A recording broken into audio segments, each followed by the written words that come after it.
भाऊ, ठाकरे बंधूच्या भेटीनंतर शरद पवार गट मनसेसोबत राहणार आहे, तर दसरा मेळाव्यात नव्या युतीची घटस्थापना. तर ह्या भेटीनंतर काँग्रेस एकटे लढण्याच्या तयारीत आहे. बघा, कोण एक येतात कोण बाहेर जातात याच्यावरचं काळजी करायचं काम आमचं नसते.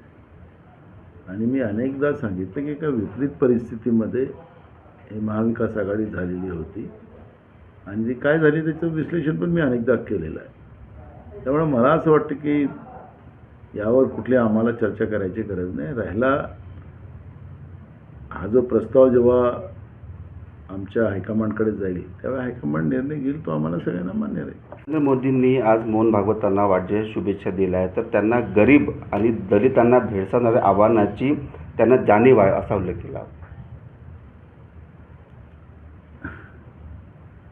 आपल्याच घरात आपल्या लोकांची तारीफ केली पाहिजे, ती ते नरेंद्र मोदींनी केलेली आहे. त्याच्यामुळे मी त्यांनी दिलेल्या वक्तव्यावर मी काही प्रतिक्रिया द्यावी असं मला काही वाटत नाही. आपली पाठ आपण ठोकतात आहेत. भाऊ, आपचे खासदार संजय सिंग यांना जम्मू काश्मीरने नजरकैदेत ठेवलेलं आहे. काय वाटतं तुम्हाला की ही हुकुमशाही आहे? संजय सिंग राज्यसभेचे खासदार आहेत. जनतेचे प्रश्न मांडणारा एक खासदार म्हणून आपण त्यांची ओळख पूर्ण देशामध्ये आहे. निर्भीड व्यक्तिमत्व आहे आणि आज हे अशा निर्भीड व्यक्तिमत्वानी बोललंच पाहिजे नाही अशी हुकुमशाही या देशामध्ये आलेली आहे. आता त्यांना कशासाठी नजरकैदेत ठेवलं, काय आरोप त्यांच्यावर लावले हे आता कळायला कारण नाही ना. तुमच्याजवळ माहिती आहे आणि माझ्याजवळ आहे. पण आज तर जे आहे ते हेतुपुरस्पर या पद्धतीची कारवाई झाली असेल असं आम्हाला वाटतं.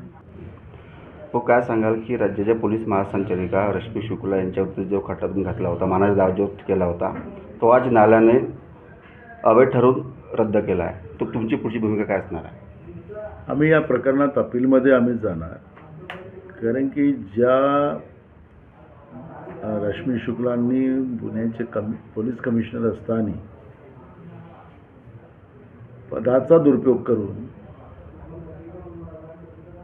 अनेक नेत्यांचे अनेक जनतेचे खोटे नावं दर्शवून ज्या पद्धतीनं त्यांचे फोन रेकॉर्डिंग केले होते आणि त्यांच्यावर त्या पद्धतीचा गुन्हा दाखल झाला होता, शासनानेच गुन्हा दाखल केला होता, अशा अधिकाऱ्याला